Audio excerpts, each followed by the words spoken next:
جو اسیسمنٹ اور امتحانی نظام ہے وہ بھی ایک بالکل ڈفرینٹ پیرامیٹرز پہ ڈیولپ کرنا پڑے گا، کیونکہ روایتی طریقہ تدریس ٹرانسفارمیشن ٹیچنگ کو سیکنڈ نہیں کرتا۔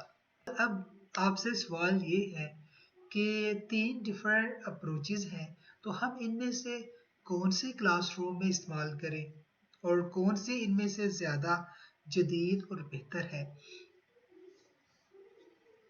اگر ہم بات کریں اپنے مروجہ تعلیمی نظام میں، ٹرانسمیشن اور ٹرانزیکشن ٹیچنگ اپروچ ہمیں دکھائی دیتی ہے۔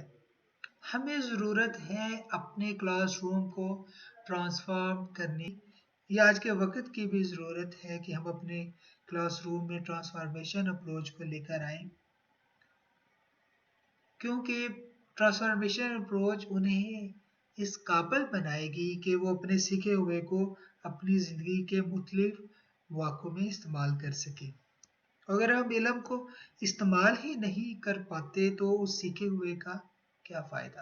آج کے دور کا المیہ یہ ہے کہ 20ویں صدی کے استاد 21ویں صدی کے بچوں کو پڑھا رہے ہیں، مگر شاید ان کو اس چیز کا اندازہ نہیں کہ چیزیں کتنی تیزی سے تبدیل ہو رہی ہے، اور آج کے دور میں نالج اور انفارمیشن سیکھنا کوئی اتنی بڑی بات نہیں ہے۔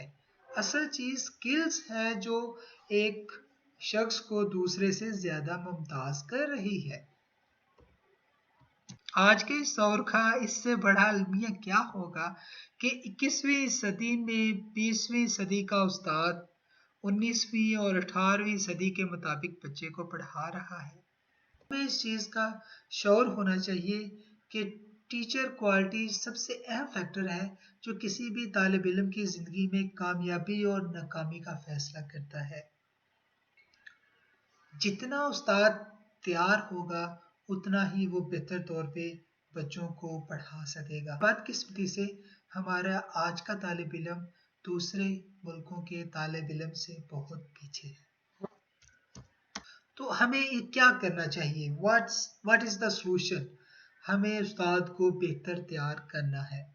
کسی بھی تعلیمی ادارے کا معیار اس میں پڑھانے والے اساتذہ کرام کے معیار سے بہتر نہیں ہو سکتا۔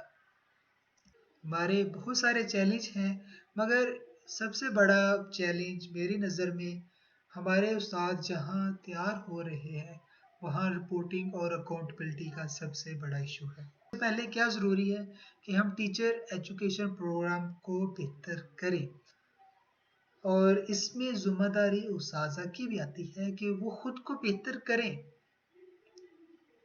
اور اگر وہ بہتر نہیں کریں گے تو شاید ہمارا ایجوکیشن سسٹم کچھ عرصے میں کولیپس کر جائے۔ اگر ہم بات کریں ٹیچنگ لرننگ ماڈلز کی، تو آج سے کچھ عرصہ پہلے تک بچوں کو سکھایا جاتا تھا، خاص طور پہ جب انڈسٹریل ریولوشن آیا، کہ وہ کسی ایک خاص کام میں کیسے ماہر ہو سکتے ہیں، انہیں اوبیڈینٹ پرسن بننا سکھایا جاتا تھا۔ آج کے دور میں ڈیجیٹل ایج میں لرننگ ماڈل مختلف ہیں۔ ہمیں سیکھنا پڑے گا کہ ہم ای لرننگ کو کیسے اپنی ٹیچنگ میں افیکٹولی ایڈ کر سکتے ہیں۔ کلاس روم اور ای لرننگ، ان میں کیا فرق ہے، اس پہ بات کریں تو ٹریڈیشنل کلاس روم میں تو ایک کلاس روم ہوتا ہے اور اس میں طالب علم بیٹھے ہوتے ہیں، اور ایک مخصوص وقت میں ایک خاص تعداد میں طالب علموں کو پڑھایا جا سکتا ہے، مگر e learning in sub restriction سے بالکل آزاد ہے۔ جیسے آپ ادھر اس ویڈیو کو دیکھ رہے ہیں، آپ اس کو کبھی بھی کسی بھی وقت دیکھ سکتے ہیں اور سیکھ سکتے ہیں۔ اگر ہم بات کر رہے ہیں کانٹینٹ کی، تو ٹریڈیشنل کلاس روم میں پاور پوائنٹ ہو سکتی ہیں، ٹیکسٹ بکس، لائبریری، ویڈیو کی طرف ای لرننگ میں جی آپ کے پاس ملٹی میڈیا موجود ہے، ڈیجیٹل لائبریری۔ اگر ہم پرسنلائزیشن کی بات کریں تو ٹریڈیشنل کلاس روم میں اچھے طالب علم اور تھوڑے کمزور طالب علم کے لیے ایک ہی سبق ہے، مگر ای لرننگ کی بات کریں تو اس میں ہر طالب علم اپنے مخصوص لرننگ سٹائل اور لرننگ کی سپیڈ کے مطابق پڑھ سکتا ہے۔ اگر ہم فیوچر کلاس روم کی بات کریں تو اس میں اینٹیں نہیں ہوں گی، اس میں کلکس ہوں گے. اور delivery model is going to be change in next 10 year. Traditional model میں کیا ہوتا ہے کہ 100% ہمیں فزیکل انوائرمنٹ درکار ہے، اینٹوں سے بنا ہوا، اور کلکس دیر از نو فزیکل کنسٹرکشن اور سم تھنگ. اگر ہم بلینڈڈ ماڈل کی بات کریں تو اس میں 20% تک ہم ٹیکنالوجی کو انوالو کرتے ہیں، اور ہمیں صرف 20% ضرورت ہے فزیکل انفراسٹرکچر کی. In next coming year, delivery modes will be changed. ہم اگر ہم اپنے ملک میں دیکھیں تو جس سپیڈ سے آبادی بڑھ رہی ہے، جتنے موجود سکول ہیں، اگر ہم ان کی تعداد 2 گنا بھی کر دیں تو شاید سارے بچوں کو ہم نہ پڑھا سکیں. اور ہم ایک غریب ملک میں رہ رہے ہیں، تو اس حوالے سے شاید ہمارے پاس اتنے فنڈ بھی موجود نہ ہو کہ ہم روایتی طریقہ تدریس کو لمبے عرصے کے لیے لے کر چل سکیں.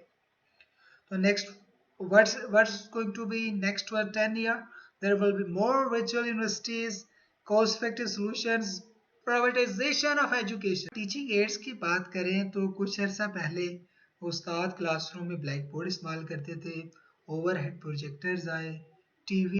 اب میرا سوال یہ ہے کہ کیونکہ تبدیلی ناگزیر ہے، تو ان سب حالات میں استاد کی کیا ذمہ داری بنتی ہے، استاد کو کیا کرنا چاہیے، اور استاد اس ذمہ داری کو کیسے بحق ہو سر انجام دے سکتا ہے.